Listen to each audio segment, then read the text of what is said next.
الحمد للہ رب العالمین والصلاة والسلام علی سید الانبیاء والمرسلین۔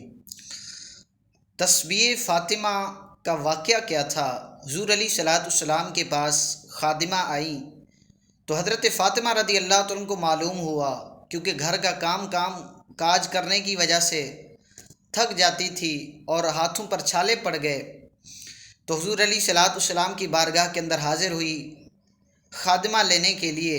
تو نبی کریم صلی اللہ تعالی علیہ وآلہ وسلم نے فرمایا، جب بستر پہ جانا تو 33 مرتبہ الحمدللہ، 33 مرتبہ سبحان اللہ اور 34 مرتبہ اللہ اکبر پڑھنا تو خادمہ سے بھی بہتر ہے۔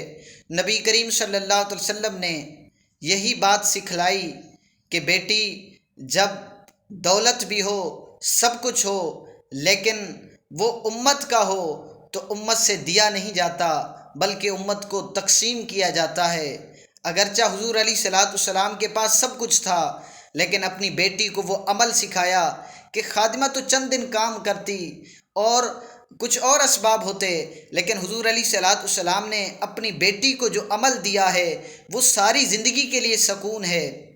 تو لہذا ہم اپنی زندگی کو خود سکون بنائیں، نہ کہ کسی سبب کی وجہ سے، نہ تو کسی ذریعے کی وجہ سے چند دن کا سکون ملے۔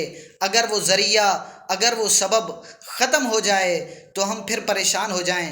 آج ہم نے بھی دیکھا معاشرے کے اندر لوگوں نے خادم رکھے، خادمہ رکھی، گھر کے اندر کام کاج کرنے والے افراد رکھے، لیکن یاد رکھیے کبھی وہ بیمار بھی ہو سکتے ہیں، کبھی چھٹی بھی کر سکتے ہیں۔ اگر وہ چھٹی کریں، اگر وہ بیمار ہو جائیں تو پھر دیکھ لیں ہماری زندگی کتنی مشکل ہو جاتی ہے۔ تو لہذا کام کاج کرنا خود سیکھیں۔ حضور علیہ الصلاۃ والسلام کی بھی سنت ہے اور حضرت فاطمہ رضی اللہ عنہ کا طریقہ بھی ہے۔ آج 3 ماہ رمضان المبارک کا تیسرا روزہ ہے۔ اس روزے کی بابرکت گھڑیوں کے اندر اس وجہ سے میں نے آج فضیلت یہ بیان فرمائی، کیونکہ یہ دن حضرت فاطمہ الزہرا رضی اللہ عنہ کا عرس مبارک کا دن ہے۔ اللہ عز و جل کی بارگاہ میں دعا ہے ہمیں حضرت فاطمہ رضی اللہ عنہ سے محبت، عقیدت اور پیار اور ان کے نقش قدم پر زندگی گزارنے کی توفیق عطا فرمائے۔